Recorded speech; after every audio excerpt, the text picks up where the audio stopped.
At one point in the early 2000s, Boylan's football team had a 39-game winning streak. Sandwiched in there were 2 state championships. We look back at those teams in our Glory Days segment.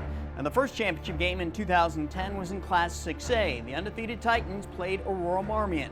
Boylan fumbled on its first possession, setting up an Aurora Marmion touchdown. But from there, the Titans kicked it into gear. They scored touchdowns on their next 4 possessions. Jackson Meister hauled in that 54-yard touchdown pass from Lamont Toney for one of those touchdowns. Tyrese Thomas rushed 24 yards for that touchdown. The Titans led 27-19 at halftime. They then outscored Marmion 21-0 in the second half for a resounding 48-19 win. Thomas rushed for 138 yards and 2 touchdowns in that game. Frank Semino also ran for 2 touchdowns. Safety Chris Miller had 13 tackles. And oh yeah, there was that junior defensive lineman named Dean Lowry. He helped the Titans rack up 5 sacks in the school's first state championship. In 2011, the Titans were back in Champaign, playing this time for the 7A championship against the 2-time defending 7A champs, Wheaton-Warrenville South. The Titans started strong. Quarterback Lamont Toney, with 1 year of state experience already under his belt, ripped off a 72-yard touchdown run on Boylan's first play from scrimmage for a 7-0 lead. Former Illinois State kicker Sean Slattery then booted a pair of field goals on the Titans' next 2 possessions. Boylan led 13-0 at halftime. Wheaton-Warrenville South closed the gap to 13-7 in the third quarter when future Northwestern standout Dan Vitale scored on a 24-yard touchdown run. But the Titans struck back with a big play early in the fourth quarter. Toney fired to Jackson Meister, who came up with a 79-yard catch and run. Boylan led 21-7. The Titans hung on to win by the final of 21-14. Dean Lowry had 2 tackles for loss in that game. DJ Zimmerman led the Titans with 9 tackles. I don't think they have words for this type of feeling, but I'd sure like to bottle it. And so proud of our kids. Great feeling. I mean, repeating is, you can't do anything better than that. I mean, we just worked hard through the offseason. Knew we had to build our own legacy, and we came up hard. Joining me now is the head coach of those 2 Boylan teams, Dan Apino. And Dan, those teams have seemed to have all the components. They have playmakers on offense, on defense, and then a great kicker in Sean Slattery. I can't find anything that was lacking. What was the weakness? It's interesting. I think you're looking at the outcome and seeing how well things worked out for us. But after we got knocked out of the first round of the playoffs in 2009, we really kind of put that unhappiness that we as a staff had into our kids, and kind of challenged them with that all off season. I remember at the end of our summer conditioning program, one of the college kids that we hired to come back and work with us said, "Coach, how are you going to keep the program from declining? Because this group here isn't going to do better than 6-3 or 7-2." And I remember we made sure we shared those opinions with our senior class, and they really took it with a chip on their shoulder and worked super hard to prove everybody wrong. And I think that kind of made the difference in our program, because we had a really good setup in terms of our strength training, in terms of the continuity of our offense and defense, but we just didn't have 100% buy-in for a year-long program,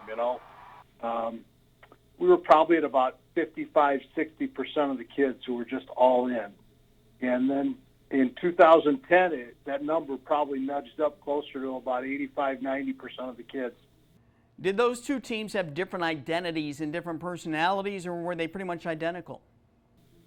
They both kind of had that chip on their shoulder a little bit. The 2010 kids wanted to prove that, they weren't going to go down in terms of winning and stuff and keeping the streak alive. And then the 2011 team also had a chip on their shoulder because we won the 6A title in 2010, and people thought that was somehow lesser than a 7A title, and they wanted to prove people wrong in that way too. So I think both of them had a chip on their shoulder. The teams were a little bit different. I think the 2011 team was probably more talented, and I think the 2010 team was just a lot grittier. In the second championship, you went up against a juggernaut in Wheaton-Warrenville South. Does that make that victory any sweeter? It did, certainly, for the coaches, because we knew how good they were. I mean, they had beaten like East St. Louis and St. Rita and a couple of other powerhouses to get into that state championship team. And they were unbelievable on defense. They had a great special teams program, and they had a a running back who wound up playing in the NFL. So, I mean, that was a pretty good team. We took a lot of pride in that victory. You know, Lamont Toney split time at quarterback the first year. The second year, he was the guy at that position, and he played well in both championship games. To me, he's one of the more underrated players in Nick 10 history. Would you agree with that?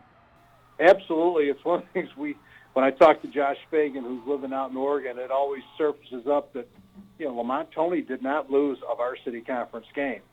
How many other quarterbacks can say that in the Nick 10? You know, I mean, that's pretty impressive. And, you know, he obviously wasn't perfect, but he was really good, and he was at his best when the competition was the most severe. You had Tyrese Thomas at running back both years, and he rushed for well over 100 yards in both championship games. Can you put a value on what he meant to those teams? Well, what he gave us was that guy who could get us tough yards even when you're playing a great defense. That Wheaton Warrenville team we played, I mean, they shut everybody down that they played against, and I think he would look back and say he had an off game, and he still had, 120-some yards in that game. So our last drive was him running left or right all the way down the field. We didn't score there, but we used up most of the clock, and that ended the game for us. So, yeah, he was our tough guy in the box when we needed to get tough yards. And you had that Dean Lowry guy who wasn't too shabby. What was Dean like to coach, and was he a vocal captain or one of those who led more by example? He was definitely a lead by example guy, Scott. He didn't say much. He just worked real hard, and he was always hungry for more, you know, more technique, more information on who he was going up against, how he could make the biggest impact in the game, a real student of the game. And he looked at it from the whole gamut, not just from a football standpoint, but from nutrition standpoint. He made sure his grades were top-notch his last couple of years, and you know, you just knew he was going to continue growing. Now, Boylan has had so many great teams over the years, and you played on some in addition to coaching many of them. Only two, though, were able to win state championships. As you look back, do you have a greater appreciation and understanding now for how hard it is to win a state championship? Yeah, I mean, when I was a freshman, our varsity team that year played Deerfield in the state championship, and I remember thinking, hey, this is so fun. I can't wait to do this every year. And it doesn't happen every year. You know, I mean, out of 35 years of coaching, I mean, only 2 years that I finished feeling really good about the season. So it's one of those really special things that the older you get, the more you appreciate just how blessed you were to have been there when that great group of kids and coaches came through that system. Our thanks to Coach Pino for joining us with those insights.